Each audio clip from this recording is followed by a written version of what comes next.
Mesdames et messieurs, bonjour. Ravi de vous retrouver pour cette 13e édition des 24 heures pour rebondir. Rebondir avec la franchise aujourd'hui. Un certain nombre d'informations, bon nombre de conseils vous seront donnés pour que vous sachiez absolument tout sur cette thématique pour rebondir avec cette franchise dont on va parler toute la journée. Pour l'organisation, je vais laisser la parole à William Pro, l'organisateur de cette journée, qui va vous donner des petits conseils, notamment pour la partie salon et la partie live avec nous. Oui, bonjour à toutes, bonjour à tous. Très heureux de vous retrouver comme chaque vendredi. Aujourd'hui, il n'est pas 14 heures, c'est pas un webinaire comme les autres, ça sera toute la journée. Je voulais juste vous signaler que sur la plateforme, donc sur votre site internet, là où vous êtes actuellement, sur la page, tout en haut, vous avez un menu, vous avez fil d'actu, vous avez session et vous avez partenaires. Les partenaires, ce sont les stands.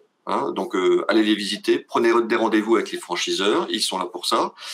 Session, ça correspond aux conférences de la journée. Et puis, n'ayez pas peur, c'est pas parce que vous êtes en train de voir cette conférence que vous ne pouvez pas continuer à vous balader dans les stands ou dans le fil d'actu ou ailleurs. Vous pouvez toujours faire ça. À partir du moment où vous allez cliquer sur partenaire, par exemple, pour voir les stands, la vidéo que vous êtes en train de voir, en train de me regarder, elle va se mettre en vignette en bas à gauche de votre navigateur. Donc voilà, vous pouvez toujours voir et nous écouter tout en continuant à visiter ce salon virtuel. Voilà Frédéric. Merci beaucoup, William, pour ces conseils techniques et pratiques. Et nous allons tout de suite lancer cette journée avec les quelques mots d'ouverture avec Dimitri Pivot. Alors, Dimitri Pivot, bonjour. Vous êtes président fondateur de Second Souffle et je vous donne la parole pour lancer cette journée. Merci, Frédéric. Bonjour. Écoutez, déjà, je tiens à remercier Alain Griset, le ministre des petites et moyennes entreprises. Je tiens à remercier la Fédération française de la franchise au travers de sa déléguée générale, Madame Discours-Buot. Merci. Et les différents intervenants, experts et financeurs que vous allez retrouver tout au long de cette journée et plus spécialement Madame Jiquel qui nous a, avec la Fédération française de la franchise, permis de créer cette journée. Alors, juste un rapide mot pour expliquer donc, ce que fait Second Souffle. Second Souffle, a comme cœur de métier d'accompagner les entrepreneurs en difficulté jusqu'à leur rebond. Et notamment les plus fragiles, les micro-entreprises, les indépendants, ce qu'on appelle les petits entrepreneurs, qui sont plus de 2/3 des créations d'entreprises aujourd'hui. On est sur une tendance à pratiquement 1 million de créations d'entreprises en 2021. Ils vont présenter plus de 2/3 de créations d'entreprises, mais ils représentent surtout plus de 3 millions des entrepreneurs en France, ces petits entrepreneurs. Et c'est en cela où nous devons les accompagner. Pour cela, nous avons une méthode de rebond chez Second Souffle qui s'appelle la méthode de rebond 1, 2, 3, qui a pour type de développer leur capacité à rebondir quand ils sont en difficulté pour leur éviter justement l'écueil du tribunal, qui est une période particulièrement compliquée. Voilà. Mais 2S, c'est surtout aussi un autre métier, c'est la prévention des défaillances et encore une fois des difficultés entrepreneuriales, parce que la meilleure façon de rebondir, c'est de ne pas échouer, tout simplement. Alors, ça fait rire tout le monde, mais c'est tellement évident que pour cela, on a mis tout un tas de dispositifs en place. Donc, c'est un programme de formation à la posture entrepreneuriale, parce qu'on se rend compte que beaucoup d'entrepreneurs, de micro, d'indépendants n'ont pas cette posture, n'ont pas possédé cette posture, ont travaillé leur projet, mais pas forcément la posture, le métier de l'entrepreneur. Et c'est pour cela qu'on a développé ce programme.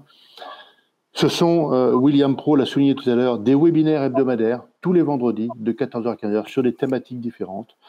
Et ce sont aussi et surtout, et on y vient, des journées 24 heures pour rebondir au nombre de 4 avec des sujets de prédilection chez Second Souffle. C'est l'entrepreneuriat au féminin, un gros sujet chez nous, l'entrepreneuriat avec son handicap et l'entrepreneuriat aussi dans les territoires et notamment l'artisanat.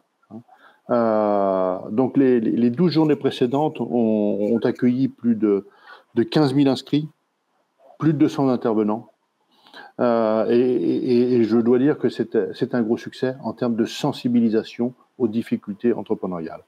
Alors vous allez me dire pourquoi une journée 24 heures pour rebondir avec la franchise? Parce que nous on est persuadés chez Second Souffle que la franchise est une formidable opportunité pour rebondir en sécurité. Entreprendre dans la franchise, c'est être accompagné dans son projet. C'est être accompagné dans son montage financier. C'est donc minimiser les risques d'échec. Et c'est en cela où on considère qu'entreprendre dans la franchise est une formidable opportunité, évidemment pour entreprendre, mais aussi pour rebondir quand on souhaite rebondir dans un projet professionnel autre que le salariat. Alors pour cela, nous avons donné la parole à un florilège d'experts, de financeurs, mais surtout d'enseignes. Voilà. William Pro le soulignait tout à l'heure, vous pouvez être dans une table ronde, mais ça ne vous empêche pas d'aller vous promener et d'aller rencontrer, prendre des rendez-vous avec différentes enseignes. Alors des enseignes de l'habitat, du service à la personne, du service aux entreprises, à la mobilité, le transport. Et puis on clôturera cette journée avec une table ronde dédiée à AXA, qui est une autre forme pour entreprendre indépendamment de la franchise. Voilà. Moi, ce que je vous invite à faire, encore une fois, c'est baladez-vous, promenez-vous, ne soyez pas statique, soyez dynamique dans le salon, allez rencontrer les enseignes, et sans aucun doute, la fin de cette journée sera riche en informations et j'espère surtout riche en enseignements pour ceux qui sont portés à entreprendre avec un projet entrepreneurial. Encore merci à vous toutes et à vous tous. Merci beaucoup Dimitri pour ce mot d'accueil et toutes ces précisions quant à l'organisation et l'ensemble des actions menées par Second Souffle. Madame Véronique Discourbio, bonjour. Vous êtes déléguée donc de la Fédération française de la franchise. Merci d'être là aujourd'hui et d'avoir accepté donc cette invitation et d'avoir contribué à la co-organisation de cette journée. Que représente la franchise en France en termes peut-être de nombre d'enseignes, de franchises, de franchiseurs donc et de franchisés? Est-ce qu'on a des idées d'un chiffre d'affaires? Expliquez-nous un petit peu ce que représente la franchise. Bonjour à tous et merci de m'avoir convié. Alors, en quelques chiffres, effectivement, la franchise aujourd'hui, c'est environ 2000 franchiseurs sur le territoire français. C'est 78 000 franchisés, c'est 64 milliards de chiffre d'affaires et un petit peu moins de 700 000 emplois.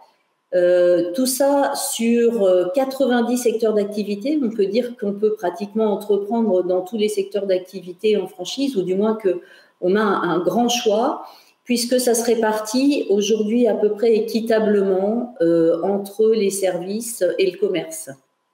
Donc c'est très important. Je crois que si nous sommes contents d'être avec vous aujourd'hui, c'est parce que on voit bien que l'entrepreneuriat a une place très importante et va jouer un rôle encore plus important dans la relance aujourd'hui. Et je suis convaincue que le modèle en fait économique de la franchise est un modèle tout à fait approprié pour cette relance et pour aider un nombre d'entrepreneurs de plus en plus grands à monter leur entreprise. Je dis de plus en plus grand puisqu'on sait qu'aujourd'hui, on a un tiers quand même des Français qui disent rêver de créer leur entreprise et 4 sur 10 de le faire en franchise. Donc, c'est très intéressant. Ce qui est intéressant aussi cette année, c'est de voir combien le chiffre de l'Observatoire de la franchise, qui recense les candidats, a augmenté puisque entre les 2 années 2020 et 2021, ce nombre de candidats s'est accru de plus de 20%. Voilà, donc un vrai engouement pour l'entrepreneuriat. Tout à l'heure, Dimitri Pivot nous rappelait que dans l'entrepreneuriat, ce qui était important, c'est d'avoir l'esprit d'entrepreneur. Et moi, je veux aussi souligner que ce que fait aujourd'hui Second Souffle est primordial parce que ce qui est aussi très important pour la réussite, c'est de bien préparer son projet et d'être très bien accompagné. Alors évidemment, quand on a dit ça, on comprend tout à fait pourquoi la franchise est un modèle d'entrepreneuriat vertueux, puisqu'en fait, il est basé initialement sur le transfert du savoir-faire et le partage de la valeur. Donc c'est effectivement très important de considérer ça, parce que monter son entreprise en franchise, c'est bien sûr faire le choix de devenir un entrepreneur indépendant, tout en comptant quand même sur la force d'un réseau. Donc, on ne part pas tout seul. On va bénéficier d'un concept, d'une marque, de la communication, de la formation initiale et continue, et puis de bien d'autres services. Donc, c'est vraiment important de montrer aujourd'hui que quand on a la volonté de monter son entreprise, on a aussi, via la franchise, la possibilité de le faire avec un risque réduit et un accompagnement sûr. Et puis, je voudrais dire que ce cadre, il est évidemment sécurisant puisque le business model d'un franchiseur, il doit être éprouvé. Le franchiseur se doit d'avoir des magasins en propre pour tester ses concepts, pour vérifier effectivement que le business model fonctionne et puis pour l'améliorer et le rendre up-to-date au fil du temps. S'assurer au fil du temps qu'il correspond bien aux nouvelles attentes des consommateurs et des clients. Et ça, c'est aussi une puissance énorme de la franchise, puisque face à un entrepreneur indépendant isolé, il lui apporte effectivement toute cette connaissance du marché, toute cette connaissance de l'évolution des marchés et cette mise à jour du concept. Voilà, je pense aussi que ça correspond à un mode d'entrepreneuriat de plus en plus moderne et évolutif et aux attentes des nouveaux entrepreneurs. Je m'explique en 2 mots. Aujourd'hui, on sait très bien qu'il y a beaucoup de gens qui rêvent de monter leurs entreprises, mais pas forcément dans leur secteur d'activité. Et aujourd'hui, on a 40% de nos franchisés qui ont monté leur entreprise dans des secteurs pour lesquels ils n'avaient pas forcément d'expérience et pas de connaissances particulières, en s'appuyant justement sur le fait que grâce à la franchise, ils vont pouvoir bénéficier de cette formation initiale et continue. Donc ça, c'est un élément extrêmement fort aujourd'hui où on sait que beaucoup d'entrepreneurs rêvent de monter leur boîte, mais aussi de changer de secteur d'activité. Un autre point qui me fait dire que la franchise n'a jamais été aussi moderne et aussi actuelle, c'est la possibilité d'être un vrai ascenseur social. Aujourd'hui, si je regarde les chiffres, on sait qu'on a 50% des franchisés qui ont un bac +2 ou plus, 23% ont juste un bac général ou pro, et on a 26% qui se sont arrêtés avant le bac et qui pourtant sont devenus des entrepreneurs. Ça, c'est très important. Alors, dans l'actualité et dans la modernité de ce concept, c'est aussi sa capacité à pouvoir permettre aux entrepreneurs de s'installer dans des régions différentes. Et ça, aujourd'hui, à une époque où on parle beaucoup de délocalisation, de dynamisation en fait du tissu économique local, c'est très important puisque on peut vérifier aussi d'après nos chiffres qu'on a un tiers des magasins qui se sont installés dans des villes de moins de 20 000 habitants, un tiers qui sont dans des villes comprises entre 20 000 et 100 000 et un tiers qui sont dans des grosses villes. Donc on a un choix quand on est entrepreneur de pouvoir s'implanter dans une région qui peut être d'ailleurs une région dans laquelle on souhaitait revenir ou dans laquelle on a grandi. Et ça correspond aussi aux attentes et aux besoins de la société actuelle. La franchise a un autre atout qui se révèle de plus en plus, c'est que nous pouvons entreprendre à tout âge. On avait coutume de penser que la franchise était destinée aux quadras ou aux quinquas qui rebondissaient après une grande expérience dans les grandes sociétés. Aujourd'hui, on voit de plus en plus de jeunes monter leurs entreprises, de jeunes qui, bien sûr, sont sortis pour certains d'écoles de commerce, où on a de plus en plus de filières entrepreneuriat, qui rêvent en regardant les start-upers. Et je crois que notre rôle, c'est de leur montrer qu'ils peuvent aussi commencer via la franchise, très jeunes, avec peu d'expérience et avec des risques beaucoup moins grands que la start-up. Donc ça, c'est important. Et je parle des jeunes, mais je parle aussi des moins jeunes. On a des personnes qui ont un peu écourté leur carrière, ou certains l'ont terminée, mais se disent, bon, moi je me sens encore jeune, encore dynamique, et je monterai bien encore ma boîte dans ma région d'origine. Et on a de plus en plus de gens qui effectivement entreprennent sur le tard, comme je pourrais dire, mais qui sont de vrais entrepreneurs pour autant. Le dernier atout de la franchise, je pourrais en citer bien d'autres, mais je ne voudrais pas monopoliser trop la parole, c'est de dire que la franchise, elle est accessible à tout niveau d'investissement, et ça aujourd'hui c'est précieux.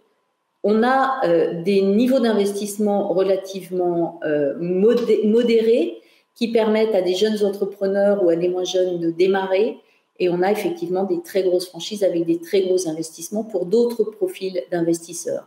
C'est très important. Mais je voudrais aussi souligner que non seulement ça permet à tout un chacun de se lancer dans l'entrepreneuriat, mais surtout ça permet d'avoir un entrepreneuriat évolutif. Puisque vous pouvez commencer avec un magasin d'une enseigne, et puis en monter un second et un troisième et un quatrième, et devenir un multi-franchisé. Et puis, vous pouvez aussi choisir de diversifier votre risque, et on en voit de plus en plus après cette crise, et de vous dire, je vais devenir un multi-franchisé en ayant un magasin de chocolat, un magasin de coiffure, un restaurant, et en restant pour autant dans la région et en bénéficiant de la synergie, par synergie, de votre connaissance du marché. Voilà. Donc, c'est effectivement... c'est pas des petits et c'est pas un mode d'entrepreneuriat dégradé, mais c'est bien un mode d'entrepreneuriat extrêmement flexible et extrêmement évolutif. Voilà le message que je voulais faire passer aujourd'hui et je vous remercie encore de m'avoir invité et je voudrais souligner que ce que vous faites est extrêmement important puisque, je l'ai dit en préambule, ce qui est important, c'est d'être très bien accompagné et de bien préparer son projet. Alors, merci beaucoup, Madame Discours-Buot, pour votre intervention. Effectivement, on verra que dans les tables rondes qui vont suivre, tous ces points-là seront évidemment abordés sur la préparation, l'accompagnement de ces futurs franchisés. Merci beaucoup à vous. J'accueille maintenant Monsieur Alain Griset, ministre en charge des petites et moyennes entreprises. Merci, Monsieur le ministre, d'avoir accepté donc l'invitation de Second Souffle et de la Fédération française qui se sont donc associés pour organiser cette journée. Quel regard portez-vous et quelles actions menez-vous dans votre ministère pour accompagner justement et aider les petites et moyennes entreprises de notre pays? Bien, bonjour à toutes et à tous. Merci pour votre invitation. C'est un plaisir pour moi que d'être, auprès de vous à l'occasion de ces échanges. Tout d'abord, même si vous connaissez bien ce tissu économique, mais je pense qu'il est toujours utile de le rappeler, notre pays, au niveau économique, quand on regarde toutes les entreprises, 96% d'entre elles ont moins de 20 salariés. Et donc, les TPE-PME, c'est le tissu économique des territoires, ce qui ne veut pas dire qu'on n'a pas besoin de grandes entreprises. Et vous voyez bien l'action du gouvernement pour développer l'industrie et relocaliser des productions. Mais la situation aujourd'hui, en France et celle d'ailleurs de l'Europe, en nombre, les petites et moyennes entreprises, c'est celles qui sont très, très majoritairement les plus nombreuses. Et donc, j'en tire de ce nombre le fait qu'il est indispensable que l'État ait des politiques adaptées à ces entreprises. Pendant la crise, parce qu'il faut que, je crois, nous ayons une vraie mémoire de ce qui s'est passé et ne pas dire, allez, c'est fini, on oublie. Pendant la crise, qui d'ailleurs n'est pas terminée encore, il faut aussi se le rappeler, il faut rester prudent. On voit bien que la recrudescence du virus actuellement doit nous prémunir de tout optimisme trop fort, mais pendant la crise, le gouvernement a mis en place des dispositifs adaptés à ce tissu d'entreprise. Ça a été un objectif fixé par le président de la République dès le mois de mars 2020. Quand je regarde les chiffres, même si ici ou là, on pourra toujours trouver telle ou telle difficulté qui reste, et je ne veux pas la nier, et si on peut la résoudre, on la résoudra, le constat est qu'il y a, à la date où on se parle, en moyenne, 35 à 40% de défaillances d'entreprises en moins qu'en 2019, en 2020 et 2021. Ce qui prouve, et c'est heureux, que les dispositifs d'accompagnement, vous les connaissez, Fonds de solidarité, PGE, prêts garantis par l'État, tout ce qui concerne les cotisations sociales et tout ce qui concerne l'activité partielle. En gros, ces dispositifs-là ont été efficaces. Je rajoute aussi, pour laisser à chacun la place qu'il a jouée, l'accompagnement des collectivités locales qui était important et l'accompagnement de toutes les structures qui, d'une façon ou d'une autre, sont auprès des entrepreneurs. Ce travail collectif a payé. Et le résultat, d'abord, c'est qu'il y a moins de faillites et qu'ensuite, cette politique-là nous permet, au moment de la reprise, d'être en situation d'avoir une reprise très forte. On est d'ailleurs un des pays au monde qui a la reprise la plus forte. C'est dû à deux éléments. Premier élément, le tissu économique a été maintenu. Donc, dès que ça reprend, le tissu économique étant là, l'activité reprend. Puis deuxième chose, grâce à l'activité partielle, bon nombre de Français ont été en situation de faire des économies et donc il y a un pouvoir d'achat, malheureusement pas pour tout le monde, mais pour une partie des Français qui est importante. Donc je voulais le rappeler parce que quand on va dans quelques mois faire l'analyse et comparer entre les différents pays, je pense que la France n'aura pas à rougir de la façon dont ça s'est passé pendant cette crise. Mais naturellement, c'est à un moment donné une crise sanitaire, mais il faut qu'on travaille sur le plus long terme. Donc sur le plus long terme, une décision importante a été prise, hein, ça a été concrétisé par un accord signé entre Bruno Le Maire et le garde des Sceaux, Éric Dupond-Moretti, qui a pour objectif d'accompagner les entreprises à la sortie de crise. Et donc ce plan d'accompagnement des entreprises a pour objectif, et c'est ça qui est assez majeur, c'est de détecter de manière la plus anticipée possible les fragilités des entreprises. Il vaut mieux toujours intervenir avant que quand c'est trop tard. Et ça, c'est un vrai défi que nous avons. Deuxièmement, il faut savoir orienter ces entreprises vers les dispositifs les plus adaptés. Et moi, je travaille avec mes équipes là, pour regarder de quelle manière on pourrait avoir un interlocuteur quasiment unique pour l'entreprise, pour pas qu'elle soit obligée d'aller dans différents endroits pour être accompagnée. Et puis ensuite, trouver les solutions les plus précises. Vraiment, hein, ça me paraît fondamental de considérer, et je vous le dis vraiment de façon très, très forte, il faut que nous considérions tous, et quand je dis nous, l'État en premier, que toute entreprise est importante. Et qu'une entreprise qui a une difficulté, c'est pas une entreprise qu'il faut tuer. Il faut tout faire pour l'accompagner, lui permettre de se sortir d'une difficulté. C'est pas dramatique et c'est pas anormal que dans la vie d'une entreprise, à un moment donné, il y ait une difficulté. C'est pas anormal. Ça fait partie de la vie économique, comme d'ailleurs dans la vie des femmes et des hommes. À un moment donné, il y a des gens qui sont malades, on les soigne, on les accompagne, et on voit bien que, heureusement, ça permet à chacun de pouvoir vivre normalement. Une entreprise, c'est pareil. À tout moment, il peut y avoir dans une entreprise un sujet, et il y en a beaucoup, qui peut mettre en difficulté l'entreprise. C'est pas pour ça qu'il faut considérer qu'elle n'est pas viable. Il faut tout faire pour l'accompagner au bon moment, et c'est vraiment pour nous un objectif majeur.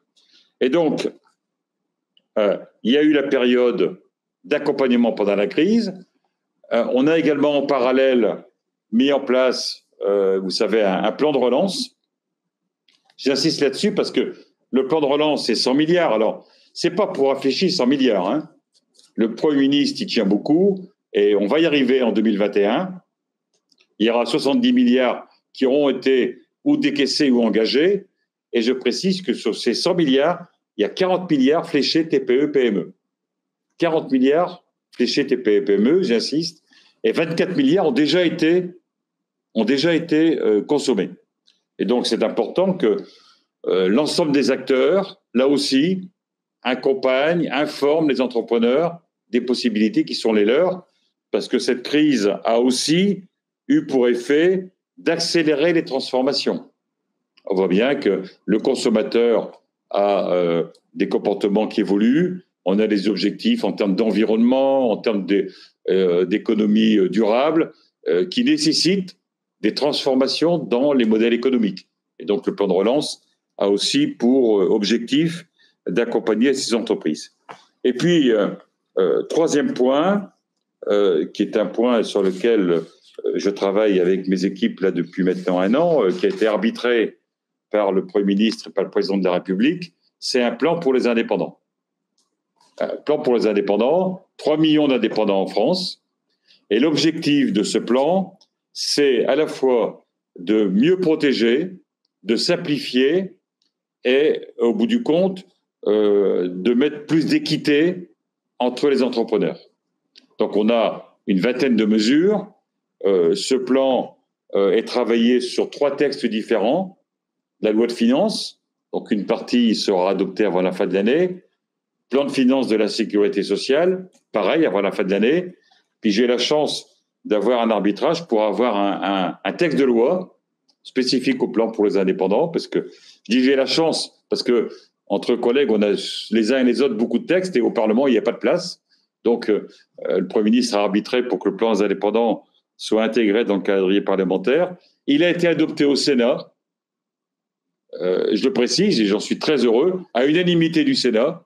Bon, je le précise parce que dans la période que le Sénat vote un texte de la majorité à unanimité, c'est quand même pas mal. L'Assemblée nationale a décidé, et pour moi c'est aussi un point très positif, de créer une commission spéciale sur ce plan indépendant. Donc on va avoir des parlementaires investis sur ce domaine et on commence actuellement les échanges avec l'Assemblée nationale et normalement dans la première quinzaine de janvier, le plan sera voté. Ça veut dire que toutes les mesures seront opérationnelles au premier semestre 2022. Et là, il y a vraiment, à employer des termes pas toujours trop forts, mais de vraies révolutions d'approche de l'État par rapport à l'entrepreneur. Je vais vous citer quelques cas. Par exemple, lorsque un gérant majoritaire de société aujourd'hui fait faillite, les dettes professionnelles deviennent des dettes personnelles. Et donc, celui qui a tenté sa chance et qui, malheureusement, parce que l'environnement n'a pas été bon, échoue, il échoue aussi dans sa vie personnelle souvent, et pendant longtemps. Et donc là, on va considérer que ces dettes professionnelles, on va utiliser les dispositifs de surendettement pour éviter que l'entrepreneur ait à subir les conséquences ensuite de ces dettes professionnelles. C'est-à-dire qu'on va tirer un trait. Et pour l'entrepreneur individuel, on va utiliser un autre dispositif que vous connaissez, qui est le rétablissement professionnel jusqu'à 15 000 euros d'actifs. Deuxième chose, on va beaucoup transformer la transmission d'entreprise avec un axe pour le cédant qui fait que jusqu'à 500 000 euros de prix de cession, il n'y aura plus de plus-value de cession. Ça sera sans impôt jusqu'à 500 000 et on va diminuer notoirement les taux entre 500 000 et 1 million. Et puis, là aussi, grande nouveauté, pour le repreneur, il va pouvoir amortir le fonds de commerce qui va être acheté. Ce qui, naturellement, va avoir un effet fiscal et social extrêmement important. Troisième chose, au niveau de l'équité de traitement et de la protection, pour ceux qui sont en nom propre, et c'est 70% des entrepreneurs aujourd'hui, on va de façon automatique, sans formalité, protéger la totalité du patrimoine de l'entrepreneur. Et ne seront en jeu que ce qui est utile à l'entreprise. Tout le reste, voilà, il y aura la partie utile à l'entreprise et tout le reste sera protégé. J'ai trop connu de femmes et d'hommes qui, devenant entrepreneurs, se retrouvaient à la rue. C'est absolument inacceptable. On ne peut pas avoir un pays d'entrepreneurs si on les traite de cette façon-là. En tout cas, c'est ma vision des choses. Et donc, on va, d'office, sans formalité, protéger la totalité du patrimoine de l'entrepreneur. Deuxième élément très important, on va permettre à celui qui est en nom propre d'aisément, en toute simplicité, pouvoir passer en société, donc éventuellement avoir des actionnaires, avoir des associés, prendre du capital, sans qu'il y ait, au moment de ce passage, de frottement fiscal et social. C'est-à-dire qu'on va le faire vraiment tout naturellement, sans qu'il y ait de complexité. Puis troisième point, pour l'entrepreneur individuel, il va pouvoir opter pour un impôt sur les sociétés, qui va le mettre à égalité de traitement avec ceux qui sont sous forme sociétaire. Moi, je pars du principe que ce n'est pas la forme juridique de l'entreprise qui doit créer une distorsion de concurrence entre les acteurs. Voilà. On choisit un statut juridique en fonction du besoin de l'entreprise et non pas en fonction d'une opportunité fiscale ou sociale. Donc ça, c'est également un changement très important. Quatrième point, les travailleurs indépendants ne se forment pas suffisamment. Il n'y en a que 16% qui se forment par an. Donc on va mettre en œuvre un crédit d'impôt de 820 € par an qui va avoir pour objet de compenser le temps passé en formation qui n'est pas un temps de production pour l'entrepreneur. Donc 820 € par an de crédit d'impôt pour inciter les entrepreneurs à se former. Et j'ai entendu tout à l'heure que ça a été dit. Entreprendre, ça demande de pouvoir évoluer, de pouvoir avoir des compétences dans tous les domaines, la gestion, le management et autres. Et puis, dernier point, la protection sociale, qui est un point très important. On va baisser de 30% la cotisation volontaire sur les accidents du travail et maladies professionnelles, qui pour l'instant était un trou dans la raquette pour l'entrepreneur. Donc, 30% de baisse de cette cotisation volontaire. On va mettre en œuvre de façon plus accessible l'engagement du président de la République sur l'assurance chômage des indépendants. Pour l'instant, et depuis 2019, il faut avoir passé par la case faillite et liquidation judiciaire pour y accéder. Et demain, un entrepreneur, parce qu'il va constater que ça ne marche pas, on va lui permettre d'arrêter sans procédure pour bénéficier de l'assurance chômage des indépendants. Et ça, c'est aussi extrêmement important. Pendant 6 mois, un outil pour rebondir. Voilà, j'arrête mon activité, ça ne marche pas, et pendant 6 mois, je peux me former, je peux rebondir pour autre chose. Ça donne de la perspective, ça rassure et ça protège. Et ça, c'est, je crois, également une vraie révolution dans la vision que l'État se fait de l'entrepreneur. Et puis, dernier point, pour ceux qui ne sont pas mariés, pas pacsés, mais qui sont concubins, ils vont pouvoir avoir accès au statut de conjoint et collaborateur, ce qui n'était pas le cas. Donc, on s'adapte à l'évolution de la société.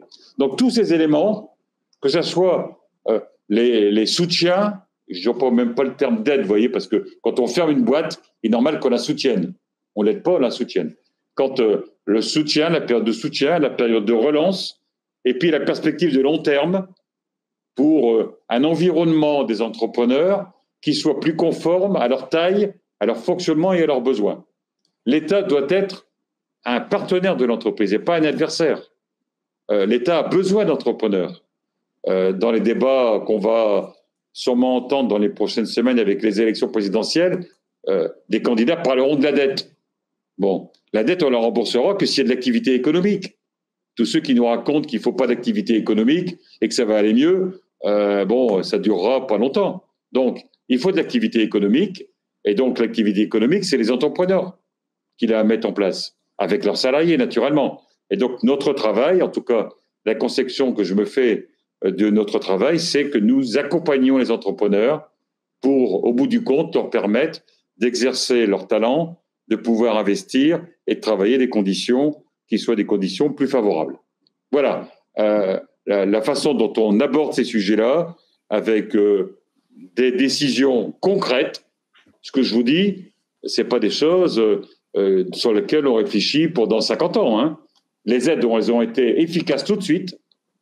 Et je suis vraiment très heureux de constater qu'on a une réactivité de tous les jours pour être là au moment où il le fallait. Le plan indépendant, il va être voté, j'en ai absolument aucun doute, est opérationnel en 2022. Et donc, on voit bien que dans cette période très courte, on aura, je pense, avancé sur beaucoup de sujets qui faisaient partie, en particulier, des revendications que vous portez depuis déjà un moment. Merci beaucoup, Monsieur le ministre. Je laisse le petit mot de la fin à la réaction de Dimitri Pivot. Monsieur le ministre, je vous remercie. Nous vous remercions pour l'ensemble de ces précisions portées sur les très petites entreprises. Hein. Mais il n'y a pas de très petites entreprises. Les micros, les indépendants, c'est plus de 3 millions d'entreprises en France. Hein. Donc, c'est une grande entreprise. Voilà. Merci, Madame Duscobuot. Et Monsieur Alain Griset, j'ai un message à vous faire passer de la part de Monsieur Tom François, le président d'Hermès Boisson, la Jusserie, que vous avez visité il y a quelques jours et qui est membre de Second Souffle. Et voilà, il m'a dit passe le message à Monsieur le ministre si tu as l'occasion. Ce que je fais, voilà. Merci. J'ai apprécié sa disponibilité et la qualité de ses produits. On voit qu'une entreprise comme la sienne est capable d'inventer des dispositifs totalement nouveaux, vraiment, quand une invention par principe est nouvelle, mais là particulièrement nouvelle, qui permet à ces produits garder une qualité réelle du produit pendant une durée plus longue, sans y mettre de colorants, d'adjuvants ou de conservateurs. Et c'est vraiment remarquable. Et c'est une formidable histoire entrepreneuriale. C'est vrai. À souligner, une entreprise qui est basée à Amiens. Pour ceux qui ne la connaissent pas, je vous invite à aller la découvrir, la Jusserie.